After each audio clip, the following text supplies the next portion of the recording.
ओम शांति। मुझ आत्मा ने यहाँ तक समझ लिया था कि मैं पूर्ण आत्मा हूँ। मेरी पूर्णता की दृष्टि होनी चाहिए, पूर्णता सत्य को मुझे देखना चाहिए। लेकिन फिर आगे क्या? फिर भी मुझे तो वो भगवान सामने तो दिखाई नहीं दे रहे थे। न अंदर की कोई ऐसी गहरी शांति, गहरा आनंद जो मैं खजानों के लिए पाना चाहता था, जिन खजानों को देखना चाहता था पूर्णतया तरीके से, वो तो मुझे दिखाई नहीं दे रहे थे। तो अंदर के अंदर मेरे यह समझ बढ़ रही थी कि अब मुझे कुछ तो नया करना ही पड़ेगा, कुछ तो नया करना पड़ेगा। जब इतनी समझ मिल गई है तो मुझे लगता था कि अभी कोई पुरुषार्थ तो बाकी ही नहीं रहा। मैं पूर्ण आत्मा हूं तो भाई पुरुषार्थ क्या बाकी रहा? कुछ है ही नहीं। हाँ, मैं भगवान जैसा हूँ, भगवान मेरे जैसा है। हाँ, मैंने ये जान लिया कि मैं अधूरा नहीं हूँ। इस अधूरेपन को जान लेना ही, इस अधूरेपन की अज्ञानता को जान लेना ही ज्ञान है। हम्म? लेकिन फिर कोई बाहर प्रभाव नहीं दिखाई देता था। थोड़े समय तक बहुत अच्छा लगा था, लेकिन जो परिवर्तन बाहर दिखाई देना चाहिए, या सेवा में या कहीं पर भी कुछ चेंजेस दिखने चाहिए, क्योंकि भगवान ने कहा कि मेरी जो है वो प्रत्यक्षता करनी है। तो वास्तव में देखा जाए तो उस समय से मेरा असली पुरुषार्थ, असली यात्रा लगभग ज्ञान के 2 साल के बाद से शुरू हो गई।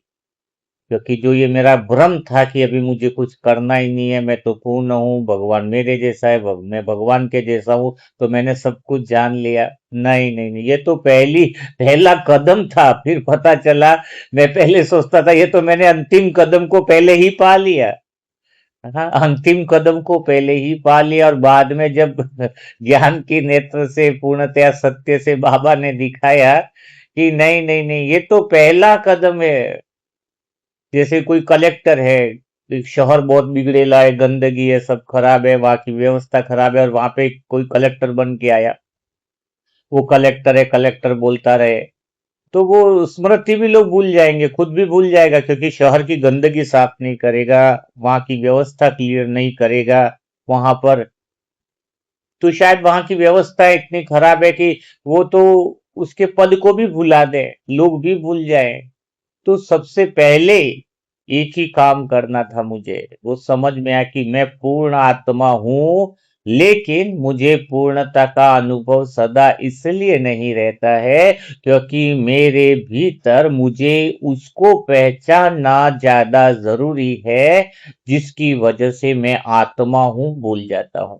यहाँ पर शायद कई सारे बीके भाई इसमें लगे पड़े रहते हैं कि मैं आत्मा हूं, मैं आत्मा हूं, मैं आत्मा हूं, रटना, ये करना, वो करना, बीच बीच में याद दिलाना कि मैं आत्मा, स्मृति रखूं कि मैं आत्मा हूं, पॉइंट ऑफ लाइट हूं। यहाँ पर मेरे अनुसार पूरा उल्टा पुरुषार्थ है, पूरा ही उल्टा है। करना क्या है? जबकि तुम आत्मा हो, क्या कितनी बार रटोगे तुम? तुम कभी सुबह उठ करके याद करते हो कि मैं इंसान हूं, मैं शरीर हूं? स्वतः ही याद आता है। मैं लड़का हूं, कभी याद करते हो तुम? मैं लड़की हूं, कभी याद करते हो तुम? नहीं करते ना। तो फिर मैं आत्मा हूं, क्या याद करने की जरूरत है? तो फिर असली ज्ञान क्या हुआ, असली समझ क्या है जो बाबा कहते हैं? फिर इतनी सारी मुरली बाबा तो चलानी नहीं चाहिए थी। मुझे समझ में आया, अगर मैं आत्मा हूं, ये स्मृति है, ये रटना है, तो पूरी मुरली में बाबा यही लिख देते, मैं आत्मा हूं, मैं आत्मा हूं, करते रहो, मैं आत्मा हूं, मैं आत्मा हूं। तो यहाँ पर बहुत बड़ी समझ मुझे आई कि ये गलत है, पूरा तरीका ही गलत है। तरीका ये है कि मैं आत्मा हूं, मुझे समझ में आ गया, पता चल गया। अब मुझे यह काम करना है कि कौन सी ऐसी बातें हैं जिसमें मैं आत्मा हूं भूल जाता हूं। उन बातों को परखना, उन बातों को समझना, और उन बातों को अपने भीतर से हटाना, पहचानना। यहां से ही पुरुषार्थ शुरू होता है। थोड़ी मेहनत शुरू होती है। असली पुरुषार्थ यहां से शुरू होता है। और सच में कह रहा हूं, जो सही पुरुषार्थ की दिशा में बढ़ जाता है। कौन सा पुरुषार्थ? मैं आत्मा हूं पुरुषार्थ नहीं है। मैं आत्मा हूं रटना भी पुरुषार्थ नहीं है। 2 घंटा एक कमरे में बैठ के तुम रटते रहे, मैं आत्मा हूं, मैं आत्मा हूं, मैं आत्मा हूं। पता चला कि कोई बाहर से आपका कोई ऐसा है मोबाइल टूट गया, ऐसा कोई घर में खर्चा आ गया, बच्चा है बाइक से एक्सीडेंट करके आ गया, 25,000 का खर्चा आ गया। अब तुम तो अंदर बोल रहे थे मैं आत्मा हूं। अब नई गाड़ी ली थी, पहले दिन ही ठोक दी, 25,000 का खर्चा आया। अब मैं आत्मा हूं क्या है, भूल गए मैं आत्मा, तुरंत एक सेकंड में आत्मा गई बिल्कुल साइड के कोने में। तो तो पहचानना क्या है, 2 घंटे तक तुम मैं आत्मा हूं रटते रहे। अरे तुम आत्मा हो, रटने की क्या जरूरत है। अब तो ये समझने की जरूरत है कि मैं आत्मा तो हूं, लेकिन मैं किन परिस्थितियों में मैं आत्मा स्वयं को भूल जाती हूँ। एक बहू है, बहुत अच्छे से योग कर रही है, मुरली कर रही है, साधना कर रही है, अमृत वेला किया, सब कुछ अच्छा किया, योग किया, मुरली सुन के अब घर पे गई। सास ने तुरंत कह दिया तेरे को कुछ और काम धंधा है कि नहीं, अभी के सुबह इस ये अभी कोई उम्र है तेरे वहां पर जाने की, घर परिवार को छोड़ देना, क्या यही है सारी बात है। छोटे बच्चे को संभाला नहीं, खाना भी टाइम से बना नहीं, अब वो पूरा अमृत वेला किया होगा या मुरली पड़ी, वो तो सारी गायब हो गई ना। तो अमृत वेला में और उसने मुरली जो सुनी उसमें करना क्या चाहिए था उसको, एक्चुअल में जो करना चाहिए था उसने किया नहीं ना। मुरली सुनी या अमृत वेला में जो करना चाहिए था वो किया नहीं। क्या करना चाहिए था, करना यह चाहिए था कि मैं आत्मा तो हूं, मैं पूर्ण आत्मा हूं, मैं पूर्ण आनंद में हूं, लेकिन ऐसी कौन सी बातें हैं जिसकी वजह से मैं आत्मा स्वयं को भूल जाती हूँ। कौन सी ऐसी बातें हैं, मैं भूल जाती। एक पति है, ज्ञान में चल रहा है, बहुत अच्छी बात है, इतना प्यारा ज्ञान, सेवा में पूछो मत। अब उसकी पत्नी बार बार गुस्से झगड़ालू है, तो वो बहुत 3 घंटे की सेवा करके आ गया, शाम को आया, जैसे आया तो खाना भी वहीं खा लेते ना, इधर क्या खाना खाने के लिए आए हो। जब तुम्हें तो घर की कोई फिक्र नहीं है, बच्चों की फिक्र नहीं है, तो वहीं चला जाओ ना भाई। बताओ कहाँ गया ज्ञान, योग, सेवा, 3 घंटा। तो 3 घंटा सेवा करी, 3 घंटा ये किया, तो असली क्या चीज है, असली पुरुषार्थ क्या है, असली समझ क्या है। असली समझ यहीं से शुरुआत होती है, असली पुरुषार्थ यहां से शुरुआत होती है। ये पुरुषार्थ भी नहीं कहेंगे इसको, इसको कहेंगे कि अपने भीतर उन अज्ञानता वाली चीजों को पहचान लेना और उसको सदा के लिए समाधान कर लेना। क्योंकि उनको अगर सही बातों से अगर हम पहचानेंगे नहीं तो उससे चिपकाव हो जाता है, और आत्मा अपनी पहचान को भूल जाती है, असर हो जाता है ना उन बातों का, उन बातों का असर हो जाता है। किसी के साथ सदा रहे और उसने हमें धोखा दे दिया, डिसीट कर दिया हमें, और डिसीट कर दिया तो हमारे दिल पर तो बात लग गई। लग गई यानी क्या हुआ, बात लग गई, इसका अर्थ है क्या, इसका अर्थ है कि मैं आत्मा हूं, भूल गई। तो मैं आत्मा हूं, 1 घंटा खाली बैठे, कोई डिस्टरबेंस नहीं है, न कैसेटे लगा रहे हैं, न वो परम धाम में उड़ने की बातें कर रहे हैं। हाँ, ये नहीं है ना। भगवान को याद करने का अर्थ जो समझ नहीं पाएगा वो कहीं पर भी नहीं पहुंचेगा, कहीं पर भी नहीं पहुंचेगा। हाँ, क्योंकि बहुत सारी आत्माएं सोचती है कि अगर मैं 2 घंटा बाबा की याद कर लूं, बहुत अमृत वेला पावरफुल कर लूं, लेकिन कोई फिर घर में कोई कटु शब्द बोल दिया, नौकरी का अपमान कर दिया, सब्जी वाले ने कुछ डांट दिया, तो याद केवल होठों तक तो रही ना, तुम्हारी जीवन तक कहाँ पहुंची वो याद। भले अमृत वेला किया, सब किया, लेकिन तुम्हारी याद जीवन में उतरी नहीं। जैसे कोई एक छात्र है, रोज गणित की किताब को लेकर ऐसे माथे से लगाए, उसे प्रणाम करे, लेकिन कभी एक सवाल भी हल नहीं किया उसने, क्या वो परीक्षा में पास हो पाएगा, नहीं ना। किताब का सम्मान एक अच्छी बात है, लेकिन सफलता तो तब मिलेगी जब इसमें लिखे हुए सूत्र जीवन में उतरेंगे। तो बाबा के ज्ञान का भी यही नियम है, केवल बाबा बाबा कहना, बाबा की किरणें उतरना याद नहीं है। याद तब है जब बाबा की एक एक समझ, एक एक पूर्णता की आंख से देखकर वो शिक्षा हमारे स्वभाव में दिखाई देने लगे। जैसे कोई एक व्यक्ति कहे कि रोज मंदिर में जाकर कहता है कि हे प्रभु मुझे दयालु बनाओ, उसी दिन लौटते समय ये कोई बूढ़ा व्यक्ति मिल गया रास्ते में, भारी थैला उठाए खड़ा है, उसने सोचा मैं इसकी मदद करूंगा तो मुझे देर हो जाएगी, और वो आगे बढ़ गया। अगले दिन फिर मंदिर में जाके बोल रहा है कि हे प्रभु मुझे दयालु बनाओ। उसे समझ ही नहीं आया कि भगवान दया देने नहीं आएंगे, भगवान ने तो दया करने का अवसर भेज दिया था। परीक्षा भेज दी थी, अब निर्णय तो उसे ही लेना था। यही आध्यात्मिकता है। यही समझ है। आंखें खोल करके हम बैठे हैं, ठीक बात है, लेकिन अब सही समझ शुरू हो जाती है असली। और सही समझ के साथ यात्रा करे। जैसे कोई घर में बैठा है, घर में भी खाना खा रहा है, रोटी खा रहा है, सब खा रहा है, रात को सो रहा है, ठीक है, वह रोज काम कर रहा है। और एक व्यक्ति ट्रेन में बैठा है, रिजर्वेशन में बैठा जा रहा है, ट्रेन में भी वह भी आदमी सो रहा है, वह भी ट्रेन में भी अपना टिफिन लाया हुआ तो खाना खा रहा है। तो घर वाला भी वही काम कर रहा है, ट्रेन वाला भी वही काम कर रहा है, लेकिन घर वाला व्यक्ति कहीं नहीं पहुंचने वाला है। ट्रेन में जो बैठा व्यक्ति है वो मंजिल तक या जहां पर है वो कहीं ना कहीं पहुंच जाने वाला है। यही फर्क है हमारे अंदर की। खाली हम बाबा को याद करने को गलत अर्थों में लेते हैं। बाबा की याद का अर्थ है कि बाबा की वो समझ हमारे भीतर आए, हम उन चीजों को पहचान पाए, उन चीजों को पहचान पाए जिसकी वजह से हम स्वयं को भूल जाते हैं। क्योंकि बाबा कभी कर्म करने नहीं आते। गलत फहमी जो हमारे अंदर पाल रखी है कि जैसे हम कोई खाना बना रहे, बाबा आ जाओ ये कर दो, बाबा अभी 3 लोग आ रहे हैं सामने, इनके साथ समस्या हो रही है, बाबा ये कर दो, बाबा वो कर दो। एक ड्राइवर है, गाड़ी चला रहा है, साथ में एक व्यक्ति बैठा है। व्यक्ति कहता है कि चलो अभी लेफ्ट रोड पे लो, अभी राइट लो, अभी आगे लो। आ? तो बाबा का काम क्या है? वो ड्राइवर के साइड में बैठे हुए व्यक्ति का जो रोल है वही बाबा का रोल है। बाबा वो ड्राइवर को हटा के खुद बैठ नहीं जा रहा है कि मैं गाड़ी चलाता हूँ। ड्राइवर के साथ वाले व्यक्ति का काम है दिशा देना। तो वैसे ही भगवान सिर्फ और सिर्फ कर्मों को दिशा देते हैं। सासू अगर डांट रही है तो उसमें क्या तुम्हारी अज्ञानता छिपी हुई है? क्या समझ तुम्हारी प्रॉब्लम है? तुम्हें दिशा देने के लिए भगवान आए हैं। कर्मों की दिशा तो पकड़ना आनी चाहिए ना। कि मैं आत्मा दूध रख दिया गैस पे, बोलो बाबा का ध्यान, बाबा आप इसका ध्यान रखना।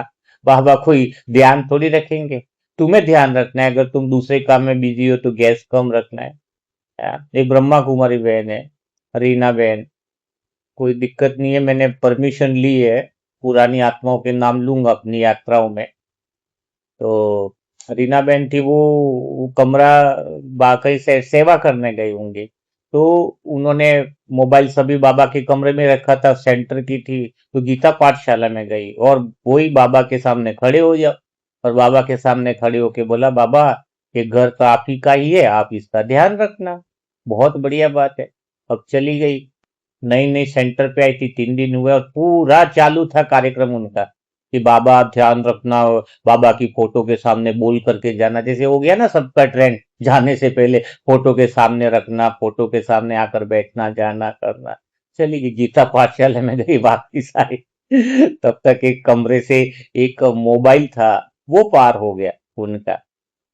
और कुछ सामान कुछ थोड़ा और था वो भी चोरी हो गया। अभी वो आकर के कहे और रोने भी लग गई, और दूसरे लोगों में और अंधविश्वास ज्यादा फैलाना कि मैं तो बाबा के बोल के गई हूँ, बाबा का घर है, बाबा के घर में चोरी कहाँ से हो गई, बाबा के घर में ऐसा कैसे हो गया, और मैं तो जिम्मेदारी दे के गई थी बाबा को। है? लेकिन क्या बाबा की गलती है इसमें?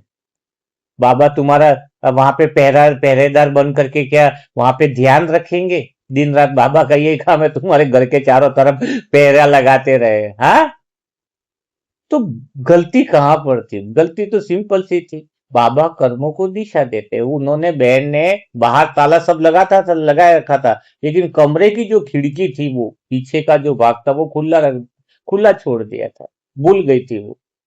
तो चोर ने तो वहीं से एंट्री मार ली, वहीं से निकाल लिया खिड़की से सारा मोबाइल सब जो रखा हुआ था वो। हाँ, हाथ डाला निकल गया। अब बताओ गलती किसकी है? हम दिशा ही नहीं ले पाते और हम कहते हैं, बाबा पर दोष देते हैं कि बाबा तुमने ध्यान नहीं रखा, तुमने ये नहीं किया। हाँ, कोई मोटरसाइकिल पर बैठा है कि बाबा तुम गाड़ी चलाओ, और हम हेडफोन कान में लगा करके बैठे हैं और दूसरी बातों में व्यस्त है, मोबाइल में व्यस्त है, और फिर हमारी गाड़ी ठुक गई, हम बोले बाबा ने तो ध्यान ही नहीं रखा। अरे बाबा ने तो दिशा दे दी, बाबा बाबा कोई तुम्हारी गाड़ी चलाने के लिए नहीं आए। बाबा के रोल को जो नहीं पहचान पाता है वह तो बहुत बड़ी अज्ञानता लेकर के बैठा है।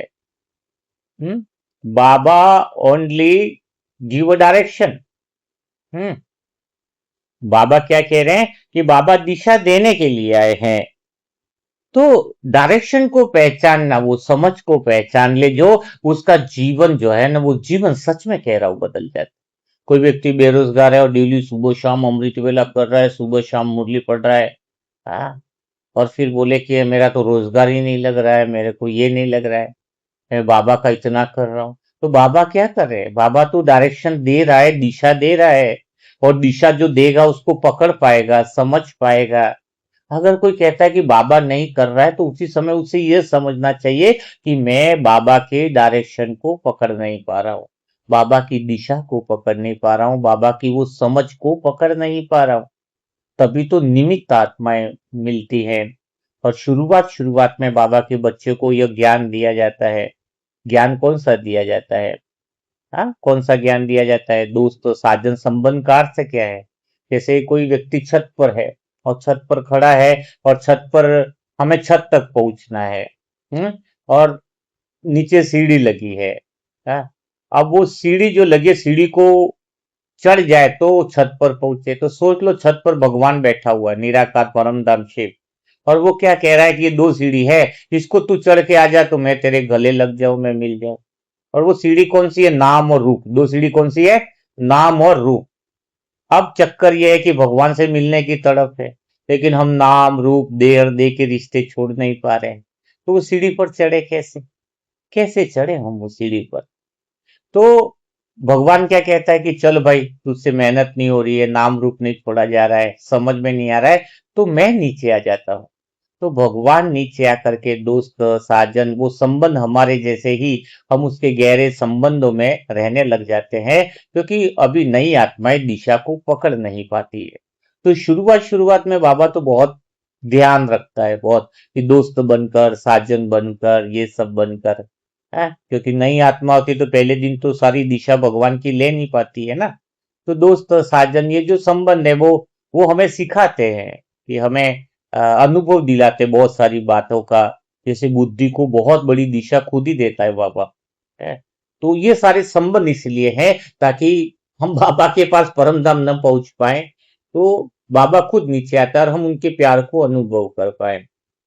तो ये सारी जो बातें हैं वो इसीलिए, और संबंध इसलिए मिले हैं हमें दोस्त और साजन सब, कि हम आत्माएं जो हैं वो अपनी स्मृति को न भूले, यानी हम उन चीजों को पहचान पाए जिसकी वजह से हम आत्मा हैं, वो हम भूल जाते हैं। हाँ, तो सबसे बड़ी और गहरी बात यहां पर मुझे तो समझ में आ गई कि मैं आत्मा हूं, यह याद रखना इतना इम्पोर्टेंट नहीं है।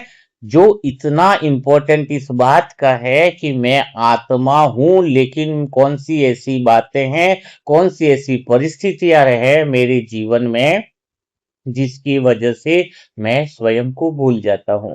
और दूसरी एक बात और मुझे अपनी इस यात्रा में समझ में आई, कि जैसे दूसरे लोग जो शरीर है, तो उनके अंदर मैं आत्मा देख रहा हूं तो आत्मा नहीं दिखाई दे रही है। तो इसका कारण भी समझ में आ गया कि आत्मा उसकी भ्रुकुटी की कुटिया में इसलिए नहीं दिखाई देती है, क्योंकि हमें एक तो आंखों से जो दिखाई देता है वो सत्य नहीं है, और आत्मा की आंख से जो दिखाई दे वो सत्य है।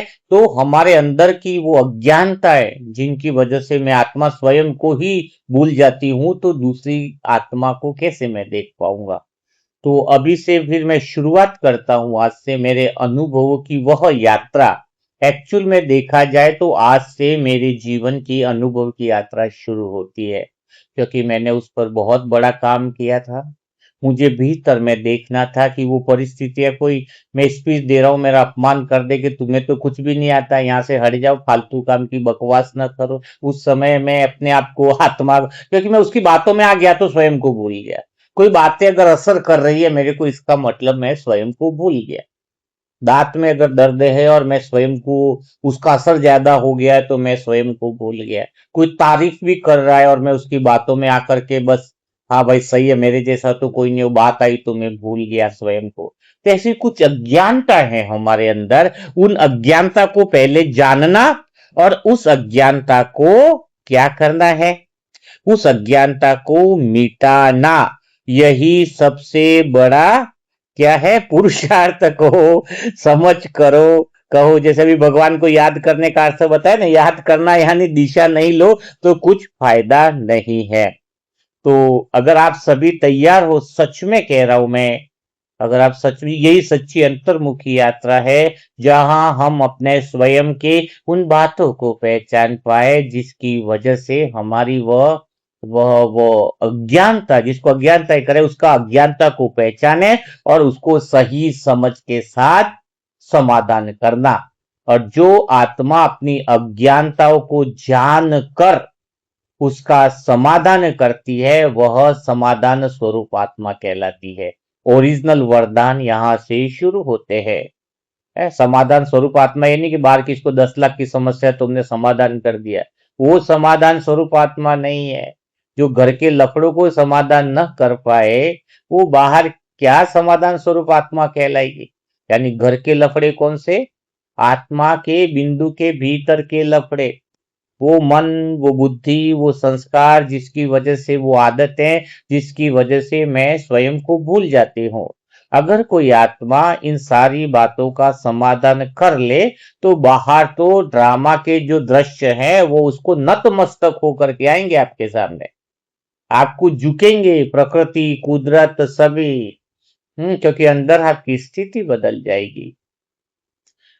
अंतर्मुखी आत्मा का अर्थ ये नहीं है कि मैं किससे बात ही नहीं करूं। हाँ, मेरा मन बहुत गहरी शांति में रटते रहे कि मेरा मन बहुत गहरी शांति में है, मेरा मन, मैं शांत स्वरूप हूँ, मैं अंतर्मन की गुफा में चली गई हूँ। ये अंतर्मुखी नहीं है। अंतर्मुखी आत्मा का अर्थ है कि अंतर्मन यानी मन के अंदर अपनी परिस्थितियों में पड़ने वाले अंतर को पहचानना। अपनी पहचान में जो अंतर आ रहा है, मैं आत्मा हूं, यह पहचान मेरी भूल रही है और मैं देह भी समझ लेता हूं। कौन सी ऐसी बातें हैं जिसकी वजह से मैं स्वयं को भूल जाता हूं, वो अज्ञानता को पहचान लेना, यानी पहचानने की अंतर को पहचान लेना ही अंतर्मुखता है। तब हम बाबा के सही वरदानों को समझ पाएंगे। हाँ, मास्टर सर्वशक्तिवान क्या शक्ति है, ये सारे वरदान तुम्हें धीरे धीरे इस यात्रा में समझ में आने लगेंगे। तो मैंने अपने अंदर उन बातों को पहचानना शुरू कर दिया। वो बातें नहीं थी, वह अज्ञानता थी। उन अज्ञानता को पहचानना, क्योंकि अब कुछ नया सीखना नहीं है। ज्यादातर ब्राह्मण आत्माएं नया सीखना है, नई यूट्यूब वीडियो देखना, ये भाई की क्लास सुन ला, ये कर लूं और नई अव्यक्त मुरलियां पढ़ लूं। इससे कुछ नहीं होगा। एक ख्याल यह आए कि मैंने जो सीखा है उसमें आज मैंने अपने अंदर सफाई कितनी करी, अंदर मेरा चेंजेस कौन सा आया, मैंने कौन सी अज्ञानता को पकड़ा और कौन सी बात को जीवन में उतारा। यहाँ से ही सच्ची आत्मिक स्थिति बनना शुरू हो जाता है। तो मेरे लगभग अपने जीवन के जो अभी 20-25 साल की यात्रा के अंदर जो मैंने अपने अनुभव के अंदर मैंने उन बातों को पहचाना है, उन मान्यताओं को पहचाना है और उसका समाधान मैंने किया, वो है 1000। कितनी है, आपको 1000 वो बातों को पहचाना है और उनका मैंने अपने लिए समाधान किया, स्वयं के लिए समाधान किया। मैंने पहचाना, उन बिंदुओं को देखा मैंने कि मैं कहाँ भूल जाती हूँ। मैं आत्मा पूर्ण हूँ लेकिन कौन सी ऐसी बातें हैं, और जैसे जैसे मैं पहचानता गया वो सारी बातें मेरे जीवन से निकल गई। और अब फिर कोई बात आती है मेरे अंदर तो तुरंत उसका समाधान पहले ही रहता है, क्योंकि मैंने उन पर काम करना शुरू कर दिया था। और सच में कह रहा हूँ, अगर आप मेरे साथ इस यात्रा में बने रहते हो तो दिल से मेरी यही ख्वाहिश है कि आप इन चीजों को पहचान लो, तो आप भगवान जैसे बनना, या वो पूर्णता की सदा काल की जो स्थिति है, या फिर वो खजाने अंदर जो बिंदु के भीतर है, वो आपको मिलने लगेंगे। तो सबसे पहली चीज मैंने उस दिन शुरुआत करी, डायरी भी लिख ली थी मैंने, क्योंकि पहचानना था इसलिए मेरा लिखना शुरू हुआ। बाद में पता चला कि ये सब आपके भी काम आने वाला है। तो क्या हुआ, सेंटर में था मैं, मैंने देखा कि आज मैं अपनी पहचान को भूल जाता हूँ। तो मुझे पता चले, मैं सेंटर में था, तो सेंटर में वो शिवरात्रि का झंडा वगैरह सब कुछ ध्वजारोहण का प्रोग्राम था और सब कुछ था। तो वहां पर क्या था कि नीचे की जो ट्रे थी, सारा प्रसाद था, वो ऊपर छत पे लाना था। और दीदी ने किसी भाई को बोल दिया था कि ये सारा नाश्ता वगैरह ऊपर ले आना, ध्वजारोहण जैसे ध्वज खींचेंगे और प्रतिज्ञा कराएंगे तो ऊपर ही सबको बांट देंगे। सभी लोग जल्दी में थे, कोई जॉब वाले थे, ये थे वो थे। हाँ, तो इसके बाद क्या हुआ, ध्वजारोहण हो गया, ये हो गया। और इसके बाद वो प्लेटें नाश्ते की जो भी थी वो तो ऊपर आई नहीं। और दीदी को कुछ हो गया होगा गलतफहमी कि मुझे ही बोला गया है, सबके बीच में मुझे धा दो शुरू कर दिया है। कुछ भी तुम्हें सेवा की अक्कल नहीं, बस यहाँ आकर के खड़े हो जाते हो। ये नहीं कि नीचे की, कब से बोला कि नीचे प्लेटों की तैयारी करके यहाँ ले आओ, वो ले आओ। लगभग 10 मिनट की भड़ास निकल गई। बोला किसी और भाई को था। अब मैं तो हो गया दुखी, आत्मा गई बाहर कि मैं आत्मा हूँ, अमृत वेला ये सब, मैं पूर्ण आत्मा हूँ, मैं बाबा जैसा हूँ, बाबा मेरे जैसा है, ये बात तो चली गई। हाँ, पहला मेरा था जो मुझे जानना था। मैं कुछ रिप्लाई नहीं किया दीदी को, घर पे आया, बैठा। हाँ, घर में जो किराए रहता था, तो मकान मालिक समझ गए इसका मुंह उतरा हुआ क्यों है, ये तो भगवान जैसा, भगवान उसके जैसे वाला था। हाँ, मैं कुछ नहीं बोल रहा था, अंदर गया, रूम में बैठ के चिंतन किया, समझा मेरे। मैं अब उस नजर से देखने लग गया था कि ऐसा क्या हुआ कि दीदी ने मुझे बिना कारण से डांट दिया। एक तो मेरे पास तरीका था यह समझना कि उन पे दोष लगाना कि दीदी ने क्यों डांट दिया। हाँ, और ऐसी थोड़ी थोड़ी बातें करूँ कि उनको तो शायद भूल से डांट दिया। लेकिन ये सारी बात नहीं थी, क्योंकि मुझे यह समझना था कि ऐसी बातें तो और भी आने वाली है। तब मैं क्या उसके बारे में सोचकर एक एक घंटा भी कब बिताऊंगा। तो तब मैंने पहली अज्ञानता लिखी, आज मैं आपको बता रहा हूँ। ऐसी 1000 पॉइंट है, अगर आपको सुनना अच्छा लगेगा तो कमेंट बॉक्स में जरूर लिखिएगा, बुक्स में तो मिल ही जाएगा। है, तो पहली अज्ञानता, ये अज्ञानता है, इसको पहचानना कि लोग मुझे बिना कारण दुख देते हैं। जो भी आत्माएं अभी सुन रही है मेरे साथ, अगर वो ये मानती है कि लोग मुझे बिना कारण दुख देते हैं, तो वो सबसे बड़ी अज्ञानता है। तो सही ज्ञान क्या है, सही समाधान क्या है कि हर चोट किसी पुराने कर्म का लौटता हुआ पार्सल है। क्या है समाधान, क्या था, मैंने निकाला बाबा का, जो बाबा की आंख से, कि कोई भी किसी को दुख नहीं दे रहा है। वो जो दुख दीदी ने दिया वो मेरा ही पार्सल है जो मेरे पास आया है। अर्थात सोचो, एक दिन अगर अचानक आपके घर एक पार्सल आता है, डिलीवरी करने वाला व्यक्ति केवल घंटी बजाकर पार्सल दे देता है। तो अगर कोई पार्सल में भी अंदर कुछ है, या तो आप पार्सल वाले से थोड़ी लड़ोगे, ये पार्सल क्यों लाया, नहीं ना। वो तो माध्यम है, पार्सल तो कहीं और से आया है, पार्सल तो कहीं और से भेजा गया है। तो जीवन भी बिल्कुल ऐसा ही है। जो आत्मा आज आपको दुख दे रही है वो दुख का निर्माता नहीं है।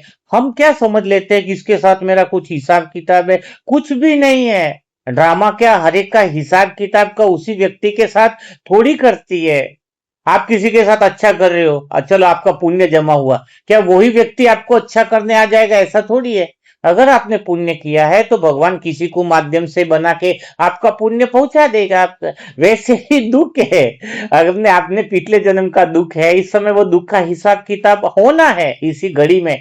तो वो खाली पार्सल लेके दीदी आ गई, मेरा इस क्षण लोगों के बीच में अपमान होना, लोगों की बातें सुनना, ये सारी बातें मेरी इसी समय होनी थी। दीदी कोई नहीं थी, वरना देखो दीदी और भी तो भाई थे, मेरे पर ही क्यों भड़क पड़ी, क्योंकि पार्सल मेरे नाम का ही था, पार्सल मेरे नाम का ही था।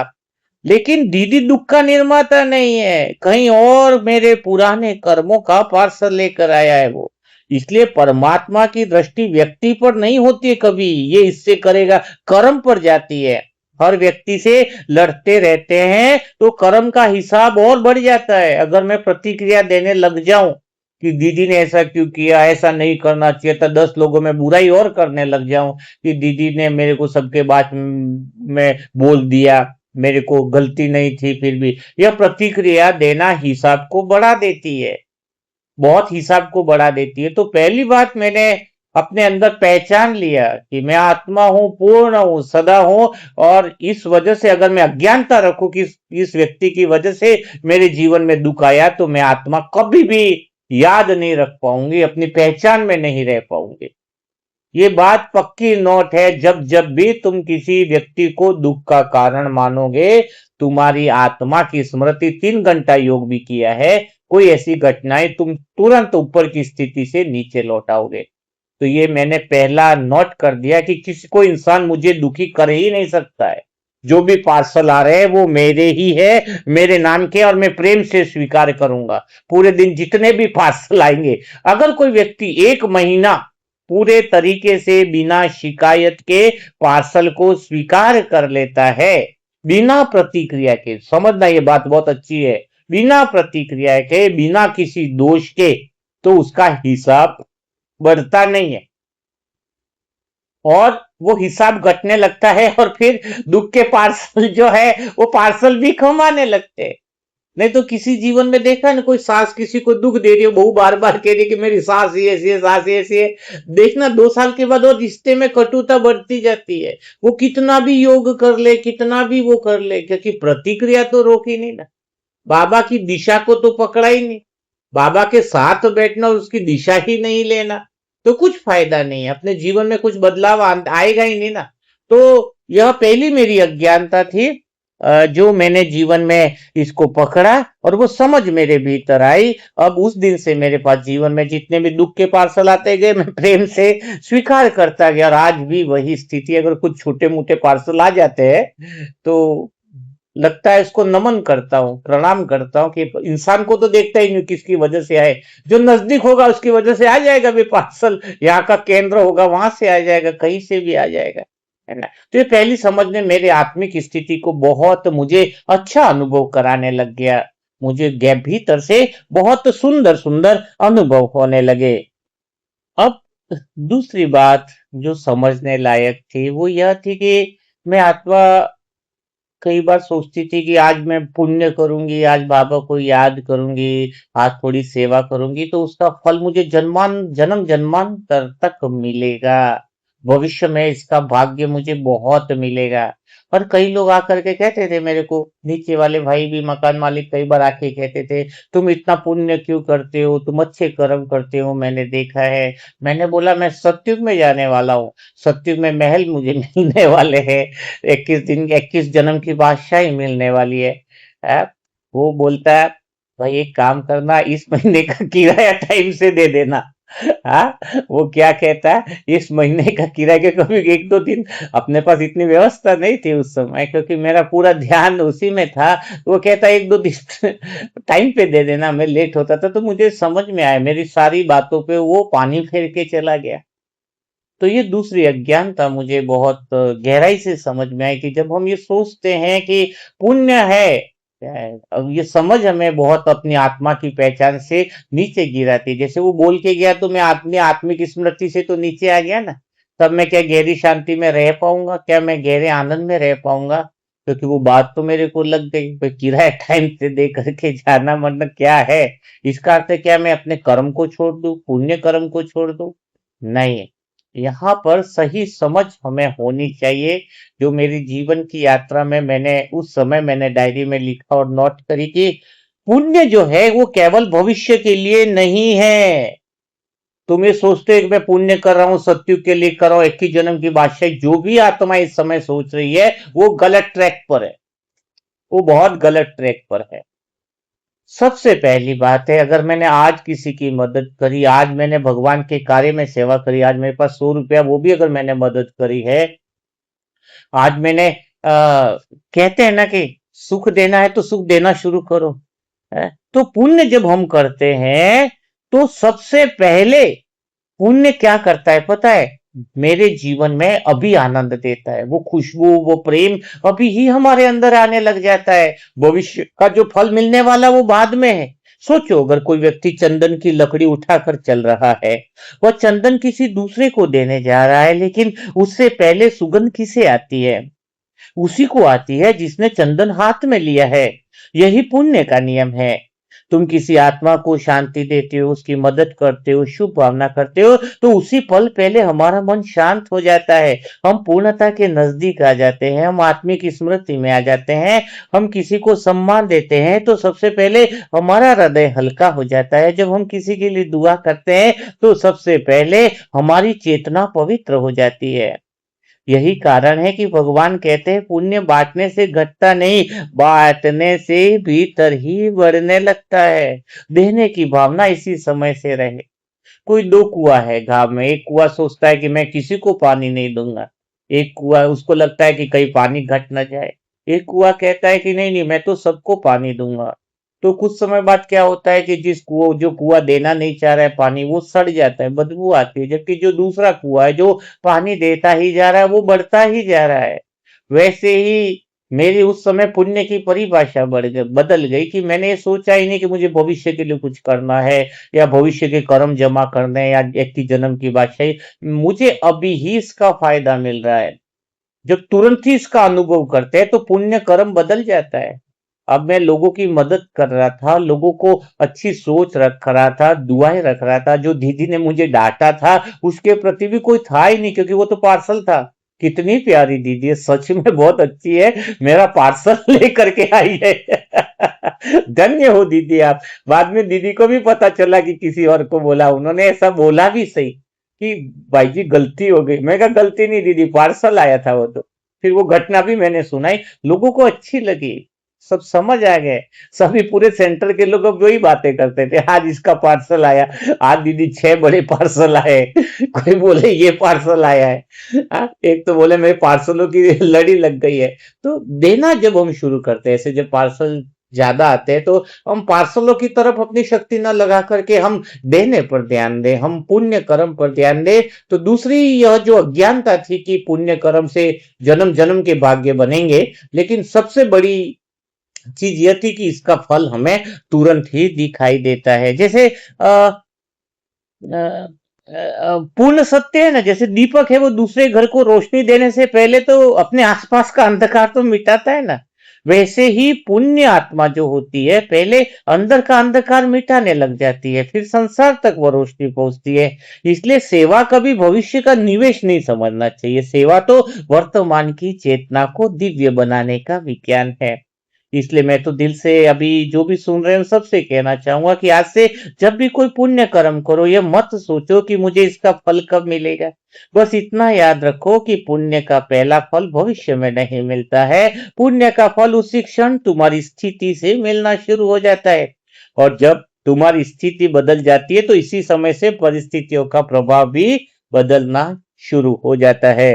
और फिर मैं धीरे धीरे उन सारी अज्ञानताओं की लिस्ट बनाने लगा और प्रैक्टिकल अप्लाई करने लगा। तो मैंने सबको सेंटर में जब बोला कि अगर आप भी भीतर की उन चीजों को पहचानो, मैं आत्मा हूँ, वो न करके तुम भूल कहाँ जाते हो, मैं आत्मा कहाँ भूल जाती हूँ स्वयं को, उनके ऊपर ध्यान दो।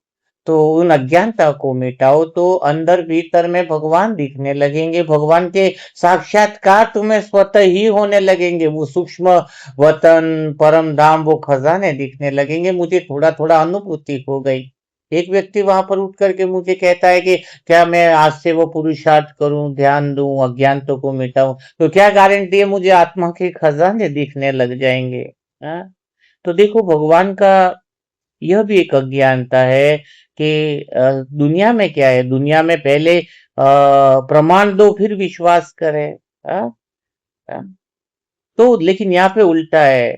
पहले प्रमाणित करना है, पहले प्रमाण मिले फिर विश्वास करो। यह बहुत बाबा के ज्ञान में समझना चाहिए। पहले विश्वास करो फिर अनुभव स्वतः हो जाता है।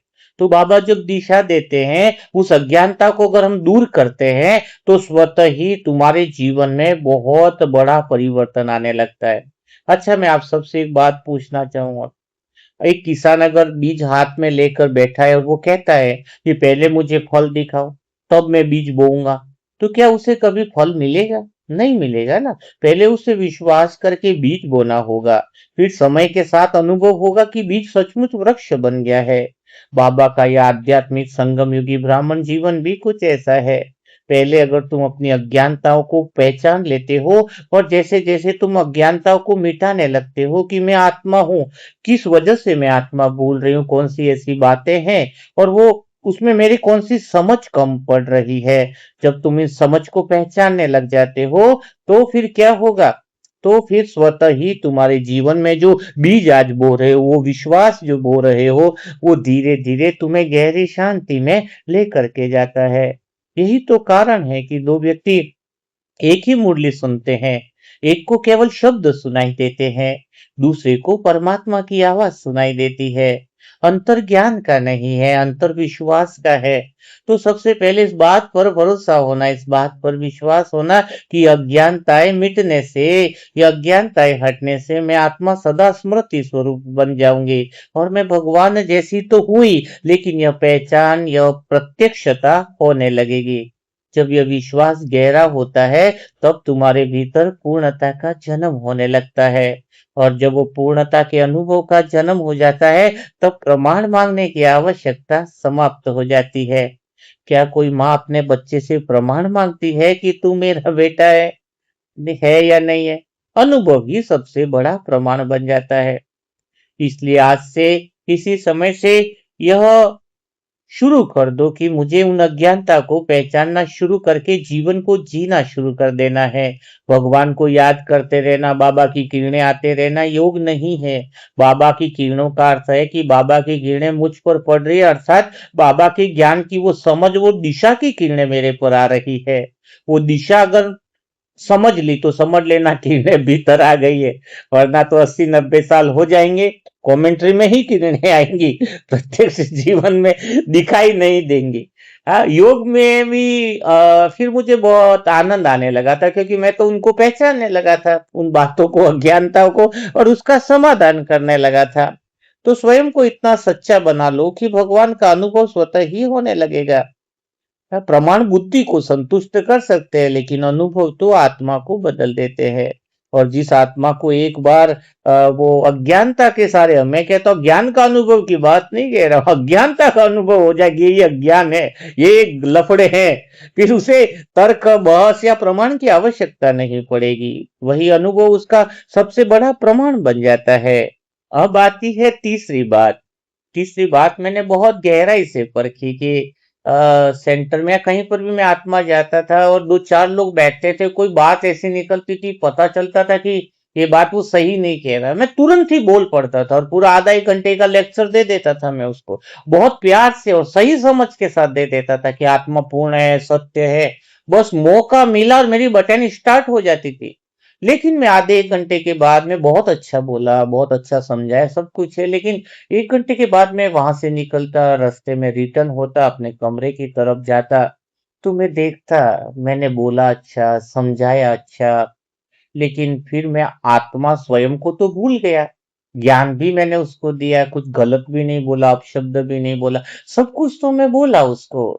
लेकिन मैं स्वयं को तो भूल गया कि मैं आत्मा, उस समय मुझे याद नहीं रहा 1 घंटे की शिक्षा के अंदर।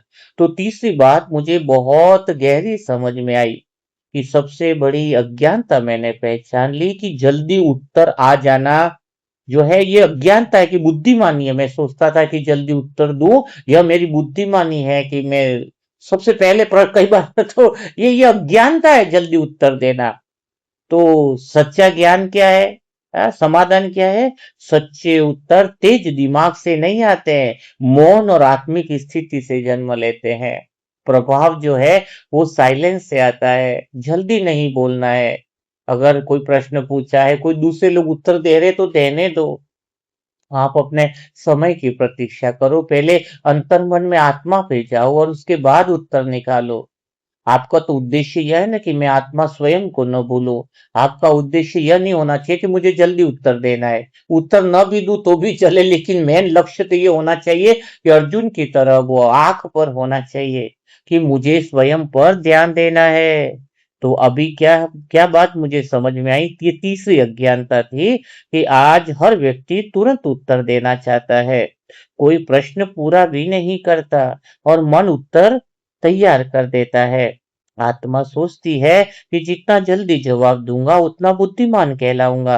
लेकिन भगवान की दिशा यह है कि जल्दी दिया हुआ उत्तर अक्सर मन का होता है, मौन से निकला हुआ उत्तर आत्मा का होता है।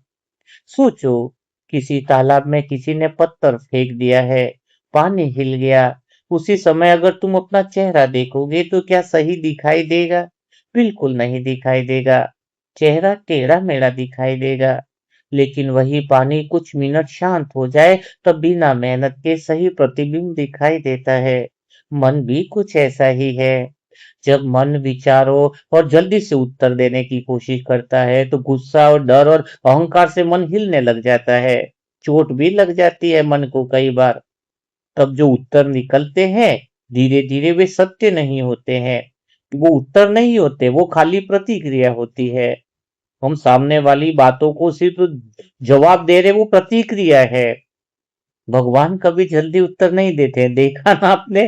हाँ, आप इसलिए तो योग में भी जल्दी उत्तर की प्रयास करते हो कि मैंने अभी पूछा बाबा बताओ, जल्दी बताओ। बाबा जल्दी नहीं देंगे, अपने जैसे थोड़ी है कि प्रतिक्रिया में आ जाते हैं बाबा। बाबा मौन में उत्तर देते हैं। इसलिए आत्मा को मौन में ले जाना चाहिए, फिर भीतर से वो दिशा आती है। भगवान भी तो हमें मौन में ले जाते हैं। यही तो कारण है कि कई बार मुरली सुनते समय उत्तर नहीं मिलता है, लेकिन कई बार शांत बैठे हैं, अमृत वेला में बैठे हैं तो उत्तर भीतर से प्रकट हो जाता है। उत्तर नया नहीं होता है, मन शांत हुआ है। सबसे बड़ी बुद्धिमानी अधिक बोलना नहीं है, सही स्थिति से बोलना है। तो आज से कोई कठिन प्रश्न आए तो तुरंत उत्तर मत देना। कोई घर में कोई सेंटर में बातें हैं तो रोकना सीखना है। पहले भीतर एक क्षण रोकना है, मौन में जाना है और अपने आप से पूछना है, यह उत्तर मेरा मन दे रहा है या मेरी आत्मिक स्थिति दे रही है? याद रखो, मन जल्दी बोलता है, बुद्धि तर्क करती है, लेकिन मौन में बैठी आत्मा सिर्फ और सिर्फ पूर्णतया सत्य बोलती है। और जो उत्तर आत्मिक स्थिति से जन्म लेते हैं, वही जीवन बदलते हैं, वही भगवान की दिशा बन जाते हैं। तो उस दिन से मेरा ये तीसरा अज्ञानता थी, वो मैंने अपने जीवन में समझ ली कि मुझे बोलना नहीं है जल्दी, मुझे चुप रहना है। मुझे बोलने से पहले मैं सही बोलूं गलत बोलूं, मेरी विजय है पराजय वो नहीं सोचता मैं सिर्फ ये देखता कि मेरा उत्तर क्या मौन से निकला है, क्या मेरा उत्तर साइलेंस से निकला है, क्या मैं आत्मा अपनी स्मृति में बोल पा रही हूँ। अगर जल्दी बोल रहा हूँ तो मन बोल रहा है। इसलिए फिर उस दिन से मैंने डिसीजन लिया कि मैंने सही बोला कि नहीं बोला, मेरे पे बातें लोगों ने सुनी कि नहीं सुनी, मुझे उससे कोई मतलब नहीं था। बस मेरा यह मेन बात था कि मैं आत्मा इस समय स्वयं को भूली तो नहीं। क्योंकि जल्दी उत्तर देना, जल्दी जवाब देना, बातों की जल्दबाजी करना, वो स्वयं को भुला देता है। तभी तो मैं आज किसी को कई बार फोन भी कर दे तो वो अपनी पूरी रामायण शुरू कर देता, आधा घंटा 1 घंटा। अब वो उत्तर उसके मन से निकलते हैं, बुद्धि से मौन से नहीं निकलते। वो वाली बुद्धि जो संग के रंग वाली बुद्धि है। और जब आप एक बहुत बड़ा परिवर्तन आएगा, बहुत अच्छा होगा। इसके बाद मेरे भीतर में एक बहुत बड़ी चीजें होने लगी थी।